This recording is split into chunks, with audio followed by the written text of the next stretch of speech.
눌려서 안 보이는데. 제가 저번 주일부터 참으로 행복을 누리는 천국 백성에 대해서 말씀하고 있죠. 여러분, 참 행복은 어디서 온다고 했습니까? 밖에서 오는 게 아니고, 돈이나 쾌락이나 건세로 오는 게 아니고, 바로 내 마음 속에서 온다고 그랬습니다.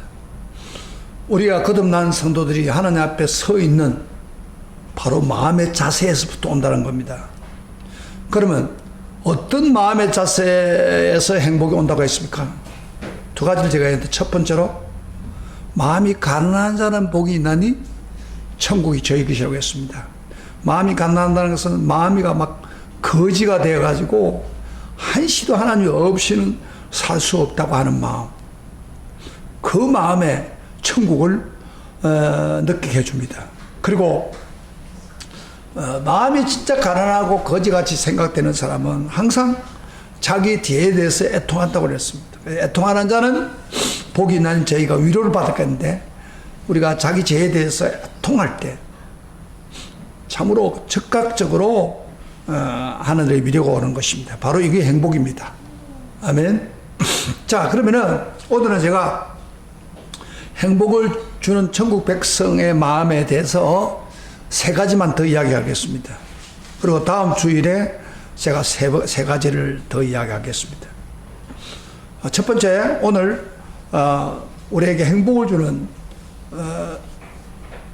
어떤 마음이냐, 천국 백성으로서 마음이 온유한 자라고 그랬습니다. 5절 한번 같이 읽어볼까요? 같이 반응해 줘요. 온유한 자는 복이 있나니 저희가 땅을 기업으로 얻을 것이며. 우리 주님은 마음이 우리 온유한 자에게 땅을 기업으로 주어서 행복하게 한다는 겁니다.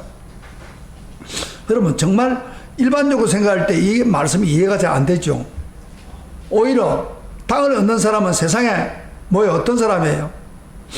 악착같이 강하고 남보다 영리하고 수단방법을 안고 빼앗는 자가 땅을 많이 얻지, 온유한 자가 땅을 기업으로 얻는다는 게 좀 이해가 안 되는 이야기예요. 현대 사람들은 특별히 온유에 대해서 별로 호감을 갖지 않습니다. 온유라는 것은 그대로 마음이 따뜻하고 부드러우고 뜻하는 이런 성품을 가진 사람, 어쩌면 유약한 성격의 소유자로 단정 짓지요.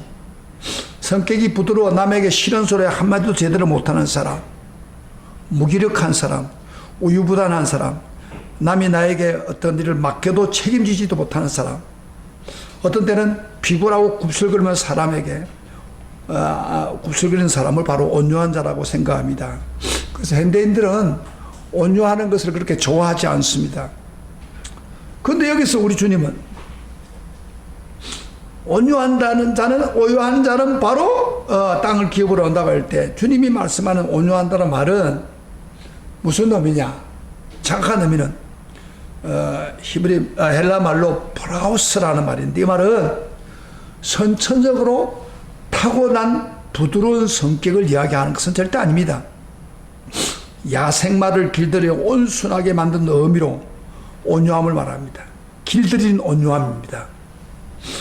우리가 주님을 나의 구세주로 고백하고 거듭난 사람은 성령 충만을 통해서 성령으로 길들임 받는 그런 성품, 그게 온유한 마음입니다.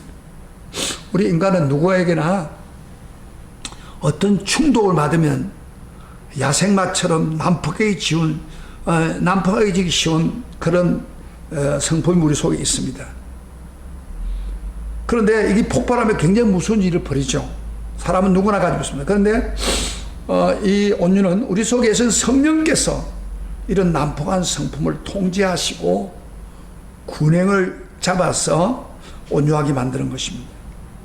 여러분, 사실 온유는 원천은 누구한테 있습니까? 바로 예수님에게 볼 수 있습니다. 우리 예수님의 성품을 갈라디아 5장 22절에 성령의 9가지 열매를 표현하고 있죠. 사랑, 희락, 화평, 오래 참음, 자비, 양성, 충성, 온유, 절제. 이게 다 예수님의 성품이에요. 여기 보면 온유가 있죠. 온유가. 바로 성령을 통해서 우리 예수님처럼 우리 믿는 우리 마음속에 나타나는 바로 성품이 온유입니다. 그러므로 성령께서 우리 안에 만들어져 있는 이 온유의 마음, 이게 바로 성령의 지배를 받을 때 우리 기질을 바꾸어서 온유하게 만드는 것입니다. 그래서 사도 바울은 이야기했죠. 날마다 나를 쳐서 복종시킨다 그랬잖아요. 거기 성령으로 자기 나름대로 가지고 있는 기질을 다스리면서 온유하게 되는 것을 이야기합니다. 여러분, 그 온유한 걸 구체적으로 그러면 어떻게 알 수 있습니까? 온유한 사람을 실제로 예를 들지요. 우리가 민수기 14장을 읽어보면은 모세를 보고 이렇게 성경은 이야기합니다. 이 사람 모세는 온유함이 지면의 모든 사람보다 성하더라. 하나님 말씀하기를 이 지구상에 어떤 사람보다도 가장 온유한 자가 바로 모세라는 것입니다. 모세는 어떻게 했기에 이렇게 온유하다고 합니까? 그 배경을 잠깐 보면 모세는 이스라엘 사람들 애굽에서 노예된 사람들을 다리고 해방시키기 위해서 애굽에서 인도했던 지도자입니다. 그러니까 그가 지도자로서 이스라엘 앞에서 하나님을 대리하고 아무도 대적할 사람이 없는 절대적인 권위를 가진 그였습니다. 그런데 백성들이 얼마나 많은 그 반항을 했습니까? 그렇지만 모세는 끝까지 온유하게 참고 그들을 가나안 땅으로 인도하죠. 여기 14장에서는 특별히 그의 형 아론과 누이 미리암이 그 모세를 대적합니다. 인신공격합니다. 뭐라고 하냐면은 당신이 모세가 저 백성의 지도자라면은 마땅히 이스라엘 피가 흐르는 여자와 결혼해야 되지 않느냐. 그런데 지금 구스 여인, 구스 여인은 아마 모세가 40년 전에 십보라고 하는 아내와 결혼했는데 이 사람이 그 혈통이 구스 여인인가 봐요. 구스. 여러분 구스 여인이란 무슨 말이냐면 아프리카에 있는 흑인이에요. 흑인. 그런 사람이 아마 그 아내 십보란가 봐요. 그러면 그때 결혼해가지고 애까지 낳았는데 왜 이렇게 아론과 미리암이 왜 구스 여인을 취한다고 이렇게 비방하면 어떻게 합니까? 40년이 됐는데 이것도 말도 안 된다. 그런데다가 이들이요 모세 보고 하는 말이 모세 당신만 지도자냐? 우리도 하나님 우리 만나주고 우리에게 말씀하신다. 너 독주하지 마라. 이런 식으로 모세의 절대 권력을 비방하고 있었습니다. 그래서 백성들은 선동해서 모세를 대적합니다. 여러분 한번 생각해 보세요. 모세가 얼마나 화가 나겠습니까? 다른 사람이 이렇게 모세를 대적해도 그 형이나 누나는 말려줘야 될 사람들이 오히려 앞장서서 모세를 권위에 대해서 대적하니 얼마나 화가 나겠습니까? 모세 입장에서는 그들의 입에 다물게 수 있는 능력이 있습니다. 기도 한번 하면은 막 그들에게 놀라운 보복을 할 수 있습니다. 그러나 성경을 보면은 모세는 아무 소리 하지 않고 잠잠했다고 그랬습니다. 한마디도 대꾸하지 않았습니다. 화를 내지도 않았습니다. 원수 같겠다는 생각도 조금도 하지 않았습니다.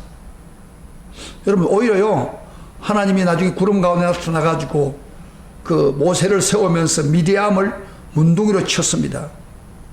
그런데도 불구하고 모세는 주여 용서해달라고 그 문둥병을 고쳐달라고 그렇게 했던 사람이 바로 모세입니다. 그래서 하나님이 지금 이 모세 보고 모세는 바로 성령을 통제를 받아가지고 자기 억울함을 하나님이 알아줄 것이다. 그런 태도로 믿고 기도하며 기다렸기 때문에 이렇게 온유할 수가 있습니다.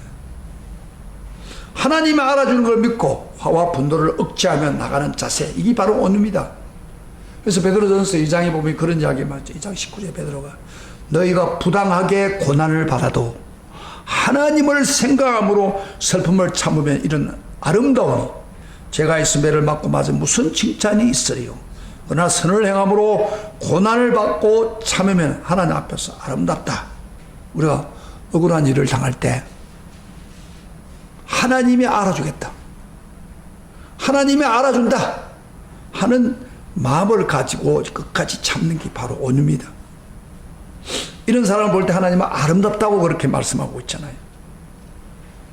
사랑하는 성도 여러분, 우리 속에 잘못하면 폭발하기 쉬운 분노라는 강력한 폭탄을 우리가 지니고 있습니다. 이걸 잘 다스리지 못하면 언젠가 폭발하게 됩니다. 오히려요, 평소 때 부드럽고 말 없는 사람들이 분노를 참지 못하면 더 무서워요. 폭발하는 그런 경우를 볼 수 있잖아요. 그런데 이 폭발하기 쉬운 다스리지 못하는 이 분노를 바로 성령이 오셔서 내게 충만해서 나를 다스릴 때 우리의 삶이 온유한 삶으로 나타날 수 있습니다. 그래서 사도 바울도 성격이 굉장히 보통 사람이 아니에요.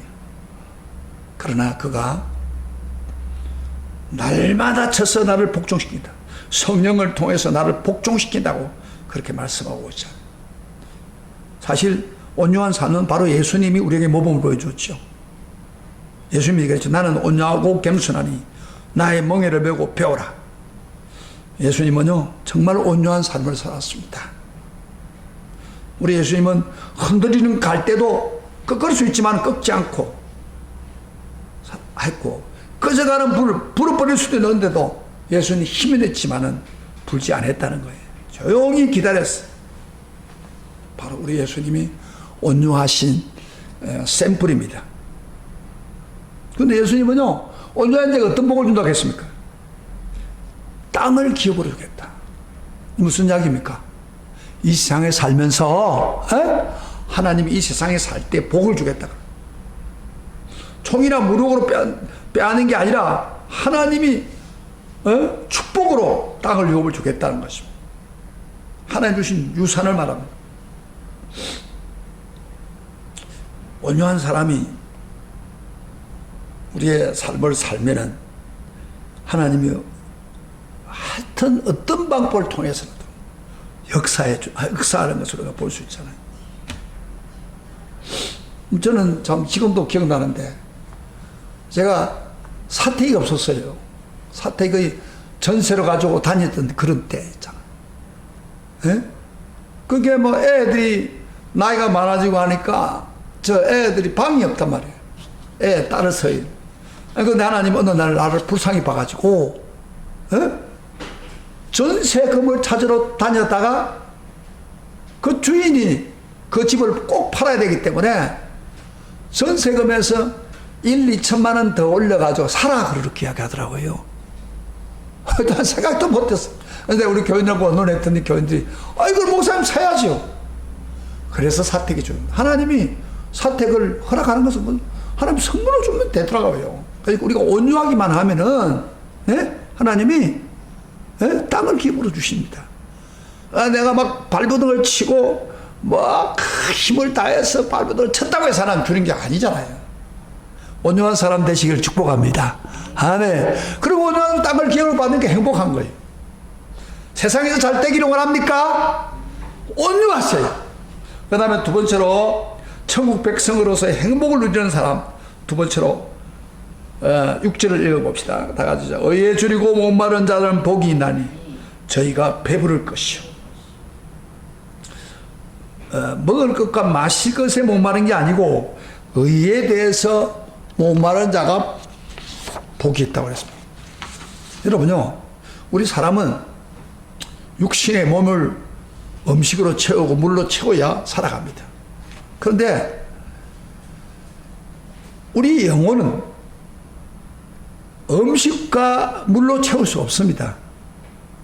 우리 영혼은, 하나님 주신 영혼은 바로 의로 채워야 바로 행복해지는 거예요. 진정한 만족을 누리는 거예요.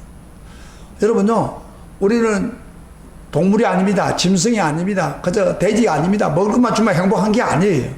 우리 속에 영혼이 있기 때문에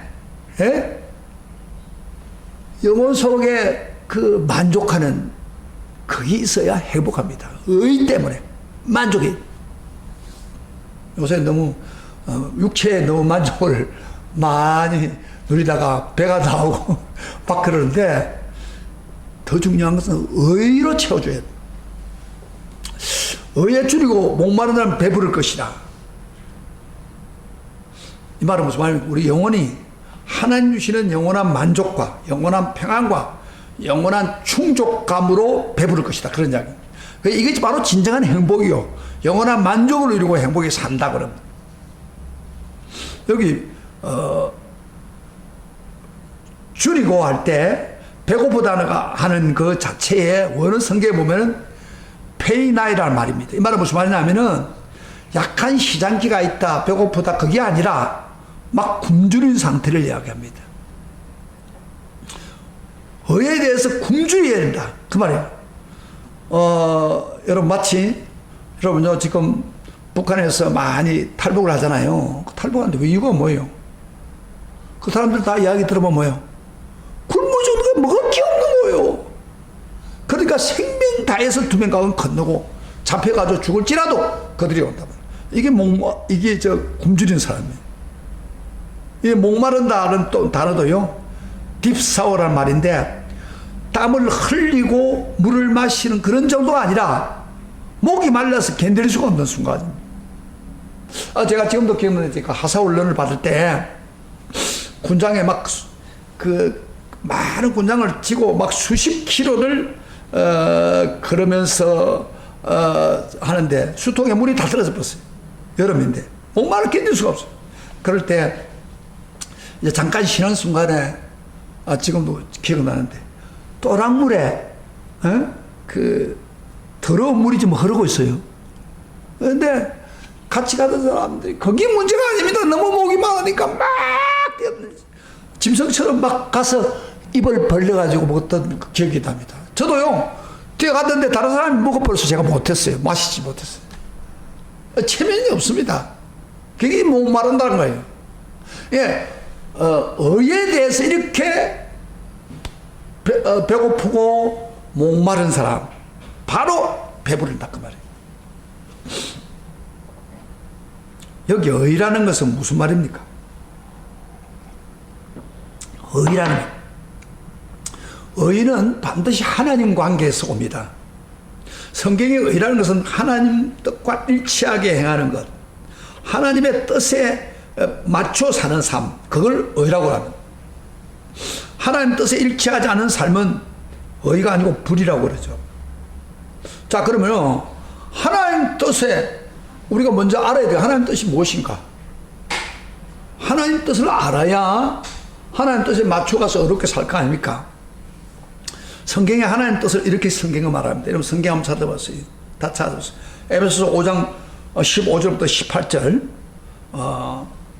사도 바울이 성령 충만한 삶을 살아라고 이야기하면서 이런 이야기한다. 같이 5장 15절부터 18절 읽겠습니다. 시작.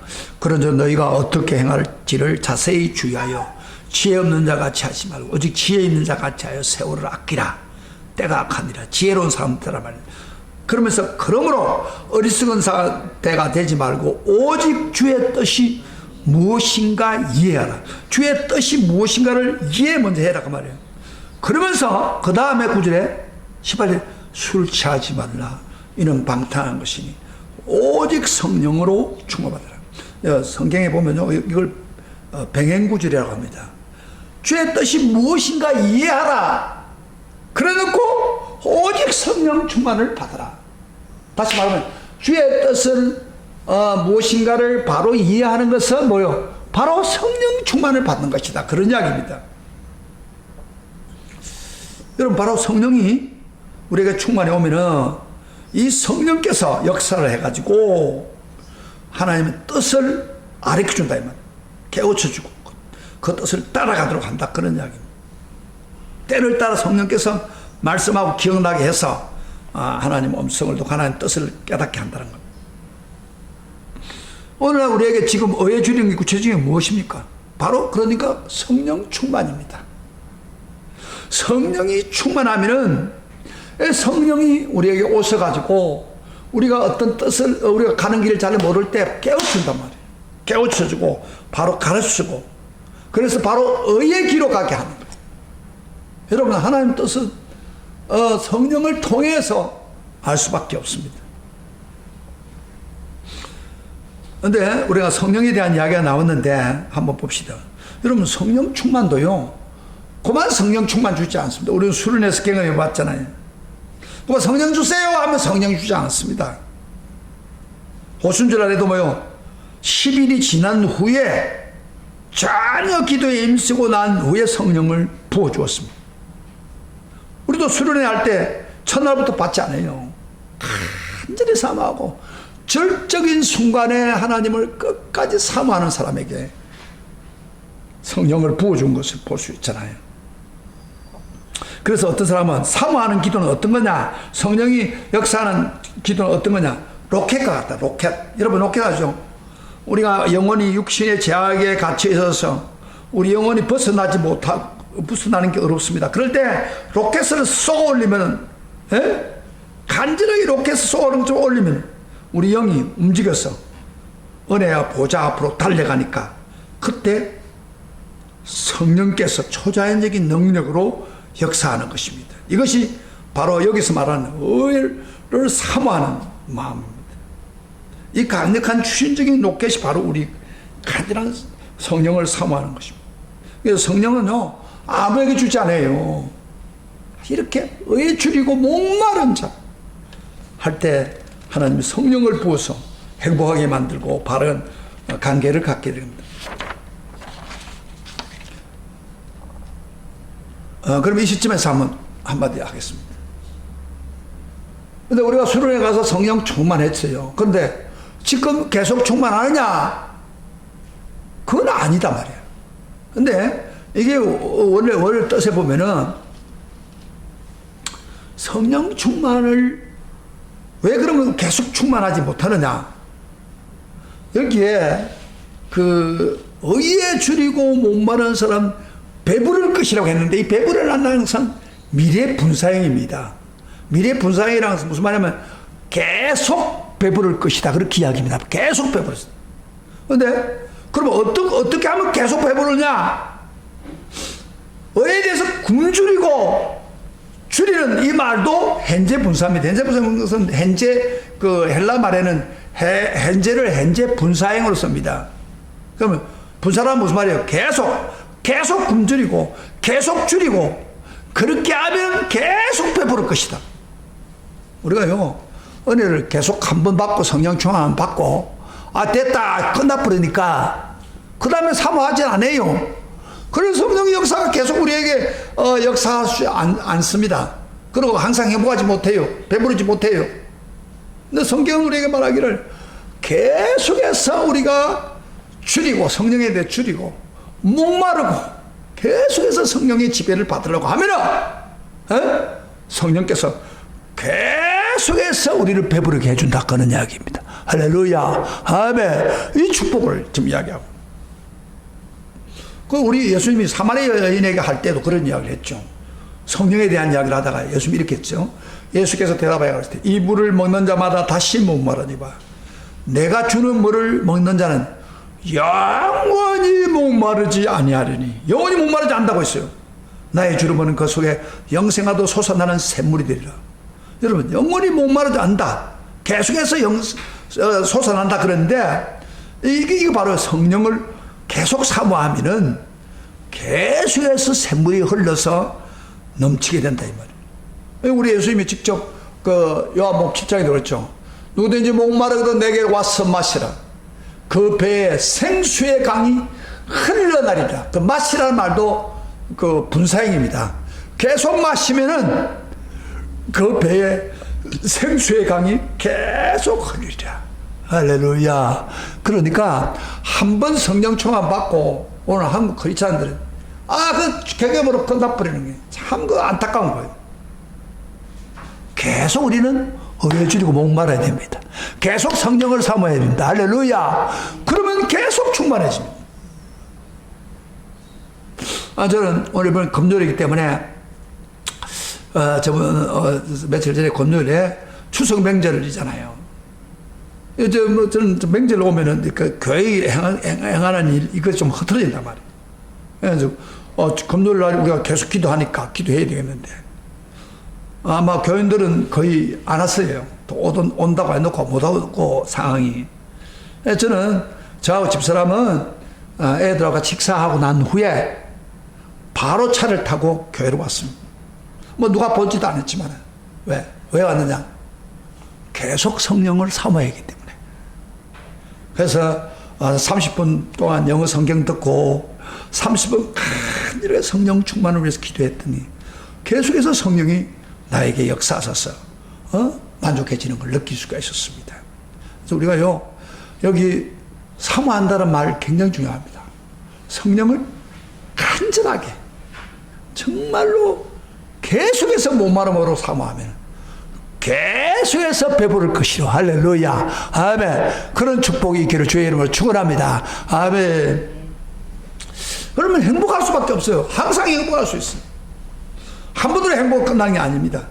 자, 세 번째로 행복을 누리는 천국 백성이 되려면 세 번째로 8절을 봅니다. 8절 한 절을 넘어서서 다 같이 읽어봅니다. 마음이 정결한 자는 복이 있나니 저희가 하나님을 볼 것이며. 마음이 청결한 자가 행복하다는 겁니다. 왜냐하면 하나님을 볼 것이기 때문에. 여러분, 이거 하나님 본다고 했는데 하나님 본다는 말은 쉬운 말이 아니죠. 하나님 거룩한 분이고 영이고 우리가 가까이 접근할 수 없는, 육신의 눈으로 확인할 수 없는 초월적인 존재이기 때문에 이 초월적인 존재를 본다는 것은 쉽지 않습니다. 한 사람도 본 사람 없어요. 근데 이게 본다는 말은 무슨 말입니까? 이것은 이런 뜻입니다. 초월적인 존재를 인격적으로 경험하고 인지하고 그 초월적인 하나님과 동행하는 것, 이것을 바로 하나님 본다고 이렇게 용어를 사용합니다. 그래서 우리가 하나님을 계속 보기 위해서 어떻게 해야 됩니까? 꼭 필요한 게 뭐예요? 오늘 마음이 청결해야 된다고 그랬습니다. 마음이 청결한다는 복이 나니 저희가 하나님 볼 것이요. 청결한다는 말은 그 헬라 말로 카다로스란 말인데 이 말은 두 가지 의미가 있어요. 우선 말대로 깨끗하다는 의미가 됩니다. 죄악에서 깨끗해야 하나님을 보는 겁니다. 여러분, 사람이 속에 죄악이 있으면 하나님 보이잖아요. 그 과학자들의 말에 의하면은 우리 몸에 눈이 있는데 이게 눈꺼풀 있잖아요. 눈꺼풀이 몇 번 정도로 깜빡거릴까요? 그 과학자들이 하루 25,000번을 이렇게 깜빡인답니다. 그럼 왜 눈이 이렇게 25,000번을 깜빡입니까?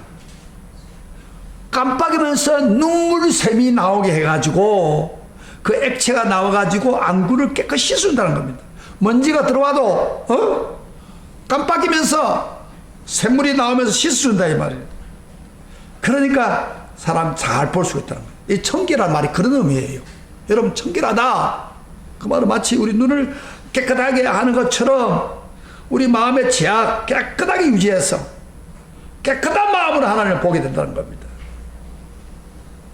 그리고요, 죄를 멀리할 뿐 아니라 나도 모르는 죄를 지은다 이 말이에요. 우리가 세상을 살 때에 바로 십자가 앞에서 적극적으로 달려가서 회개하고 용서받을 때 우리 마음이 청결하게 되고 하나님을 보게 된다는 겁니다. 제가 우리 마음속에 있으면요, 절대 하나님을 볼 수가 없습니다.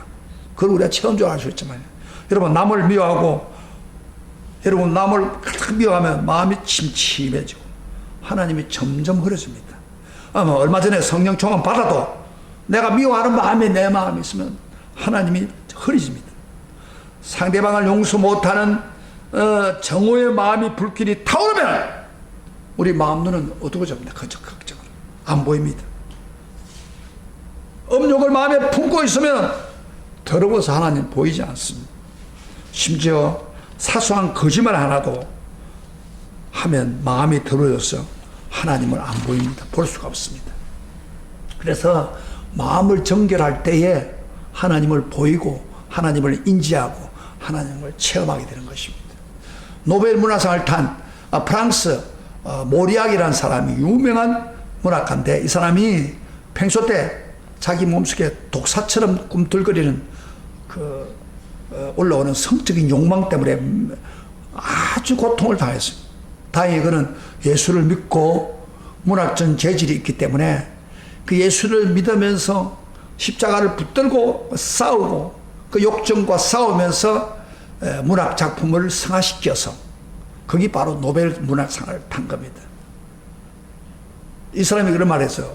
마태복음 5장 8절에 마음이 청결하면 하나님 볼 것인데 절대 마음의 불결함은 하나님부터 멀어지게 된다. 영적 세계, 물리적 세계처럼 따라야 할 법칙이 있다. 더 높은 사랑, 그 누구보다도 뛰어난 하나님의 사랑과 능력을 소유하려면 정말 마음의 청결함이 필수 요건이다. 맞습니다. 그렇습니다. 우리가 하나님 보려고 하면은, 하나님을 항상 보려고 하면은 항상 내 마음을 청결케 해야 됩니다. 깨끗하게 해야 됩니다. 그 다음에 청결한 두 번째 의미가 있습니다. 청결한다는 말은 마음이 갈라지지 않는 단순한 마음을 말합니다. 다시 말하면 이중적인 마음, 위선적인 마음은 절대 청결 아닙니다. 마태복음에 보면은 나중에 설교를 하겠지만 6장 24절에 보면 이런 말을 해요. 예수님. 한 사람이 두 주인을 섬기지 못할 것이니 혹 이를 미워하면 저를 사랑하거나 혹 이를 중히 여기면 저를 경히 여기라. 너희가 하나님과 재물을 겸하여 섬기지 못한다. 그러니까 물질과 하나님을 겸하여 섬기는 것이 마음이 갈라진다고 이야기합니다. 그런데 이 갈라지는 것을 이야기하기 전에, 갈라지는 말씀을 하기 전에 22절부터 23절에 아주 놀라운 말을 언급하고 있습니다. 한번 볼까요? 눈은 몸의 등불이니 그러므로 내 눈이 성하면 온몸이 밝을 것이요 눈이 나쁘면 온몸이 어두울 것이니 그러므로 내게 있는 빛이 어두우면 그 어두움이 얼마나 여기 내게 있는 빛이 어두우면 그 어두움이 얼마나 이 내게 있는 빛이라고 해서 내 영혼의 빛을 말합니다. 주님께서 앞에 있는 걸 연결시켜서 하는 말이 내 눈이 밝아지기를 원하느냐 바로 갈라지면 안 된다. 갈라지면 하나님 보이지 않는다. 눈이 맑아지지 않는다. 그런 이야기. 하나님께 마음을 들었다가 금방 세상에 나와서 돈에다가 마음을 준다면 그 마음이 갈라지는 거예요. 신령한 영적 생활을 체험하고 난 후에 세상 것들과 것들을 추구하면 마음이 갈라지고 하나님 안 보입니다. 왜냐하면 마음은 정결하지 못하기 때문에 두 가지 마음을 가지고 한꺼번에 하나님 볼 수 없습니다. 그래서 정결한다는 것은 단순한 마음, 두 가지 마음이 아닌 마음. 유명한 기독교 철학자 킬케로코르라는 사람이 유명한 사람이죠. 그러니까 독신으로 살았는데 그가 창녀의 유혹을 받았답니다. 그 어떤 얼마 매력 있는 창녀 때문에 굉장히 몹시 고통을 당했는데 마침내 그가 그걸 극복하고 일기장에 이렇게 썼습니다. 마음이 깨끗함, 진정한 마음이 깨끗함은 오직 한 가지 목적에 몰두하는 데 있다. 그랬어요. 다시 말하면 하나님께 속한 거룩한 목적에 내가 몰두할 때에 나는 내 마음이 깨끗해지는 것을 느낀다. 그래서 우리가 한 마음, 거룩한 하나님 목적을 향해서 나아가는 마음. 그럼 우리가 마음이 깨끗해지고 정결한 마음. 그러면 마음의 정결한 마음 되시기를 축복합니다. 그러면은 하나님이 나타날 것입니다. 하나님 정결한다는 말은 무슨 말이에요? 죄를 멀리하고 그 다음에 두 마음이 되지 않는다고 이야기했죠. 그러니까 이거를요 너무 중요하기 때문에 야고보가 그 기도의 사람, 아주 예수님 동생 야고보가 기도 사람이라고 했었어요. 그런데 그가 이렇게 말해요. 아주 우리에게 요 말씀을 확인시켜 줍니다. 야고보서 4장 8절에 이렇게 말합니다. 하나님을 가까이 하라. 죄인들아 손을 깨끗이 하라. 두 마음을 품은 자들아 마음을 성결케 하라. 야고보는요 하나님 가까이 하려면 어떻게 해야 되느냐? 가까이 하라 하면서 죄인은 손을 깨끗게 하라. 이 말은 무슨 말이에요? 우리가 말한 대로 죄를 멀리하라. 그 말. 그 다음에 두 마음을 품은 자들아 마음을 성결케 하라. 두 마음을 갈라지 말고 한 마음이 되어서 마음을 성결케 해라. 그래야 하나님을 가까이 보게 된다. 그런 이야기. 굉장히 영성이 깊은 야고보가 하나님 가까이 하는 길을 우리에게 보여주고 있습니다. 자, 우리가 마음의 정결하면 어떤 일이 벌어진다고요? 다시 한번 하나님을 볼 것이다. 바로 하나님을 보면서 행복을 누리는 사람이 됩니다. 여러분, 이 세상에 하나님 보는 만큼 행복한 사람 어디 있습니까? 전능하신 하나님을 항상 눈앞에 임장을 보고 사는 사람이 얼마나 행복합니까? 우리가 항상 어디서나 언제든지 하나님의 임재의식을 가지고 사는 사람이라면 우리를 두렵게 할 것이 어디 있겠습니까? 하나님 보이는 사람을 누가 두렵게 만듭니까? 모든 것을 채워주시는 하나님을 항상 본다면 마음에 부족한 게 있어서 불만이 쌓일 수 있습니까? 좌절하면서 탄식할 수 있습니까? 어떤 절망도 없을 것입니다. 이게 바로 하나님 보는 자가 행복하다는 것입니다. 여러분, 스데반이 돌에 맞아 죽을 때, 순교당할 때 그의 얼굴이 천사 얼굴이 되었다고 그랬습니다. 여러분요, 그럼 그가 어떻게 돌에 맞으면서 천사 얼굴이 됐을까요? 하늘이 열리며 우리 주님이 부활한 주님이 보좌에 일어나서 스데반을 순교당하는 것을 반기는 걸 보고 돌 팔매를 맞아 죽으면서 고통을 당하면서 주여 저들의 죄를 용서해 주옵소서. 얼굴이 천사 얼굴이 됐다는 겁니다. 예수님의 임재를 느끼는 순간에 바로 행복한 겁니다. 천사 얼굴입니다. 리빙스톤이라는 선교사 여러분 아시죠? 백인이 한 번도 발을 딛놓지 않는 아프리카, 검은 아프리카까지 들어가서 복음을 전하는데 얼마나 힘들겠습니까? 죽음의 위기를 많이 당하는데 리빙스톤 선교사가 어떻게 그것을 극복할 수 있었습니까? 끝까지 복음을 전했습니까? 그런요, 그가 성경을 읽다가 이런 구절이 마음에 쏙 들어왔습니다. 세상 끝날까지 너희와 항상 함께 하시도록. 이 약속이 바로 임마누엘로 그에게 나타났습니다. 그래서 그걸 체험하고 나부터 항상 너와 항상 함께 하리라. 아무리 위기와 정글 가운데서도 임마누엘 하나님이 체험하고 보았기 때문에 그런 마지막까지 그 아프리카를 복음화시키는 데 앞장섰다는 것입니다. 저는 요사이 제가 체험하는 하나님은 어떤 분이냐? 성령 하나님은 모든 것이 되시는 하나님, 성령 하나님, 전능하신 분. 지금까지 목회하면서 부족하지만 나를 불쌍히 여기고 나를 인도해 주신 그 하나님 나를 위해서 헌신한 나를 도와주신 그 하나님, 앞으로도 내가 이 사역을 마치고 난 후에 하나님 나라를 위해서 일할 때 하나님이 모든 것이 되신 성령 하나님이 나를 도와주실 것을 믿습니다.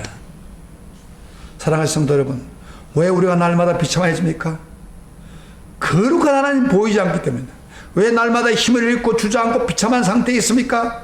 전능하신 하나님 보이지 않기 때문에. 우리 마음이 청결하지 못한, 더러워졌기 때문에, 마음이 갈라졌기 때문에 하나님 보이지 않음으로 해서 우리가 절망하고 있는 것입니다. 하나님으로 가득 채운다면 우리는 절대 어떤 고통에서 흔들리지 않을 것입니다. 결론적으로 말씀드리겠습니다. 오늘 천국 백성으로 행복을 누리고 있는 세 가지를 제가 이야기했는데, 어떤 사람은 첫째, 온유한 자라겠습니다. 성령님 다스림 받아서 온유한 자, 이 세상에서 땅을 기업으로 누리는 축복을 받기 때문에 행복합니다. 그 다음 두 번째로, 마음의 의에 대해서 사모하는 자는 배부를 것이다. 바로 성령을 간절히 사모하면 완전한 만족과 행복을 누릴 것이다. 근데 마지막으로, 마음이 정결한 자는 하나님을 봄으로써 하나님의 임재를 체험함으로 진정의 행복을 누릴 것이었습니다. 이 세 가지 복이 여러분의 복이 되기를 주의 이름으로 축복합니다. 축복합니다.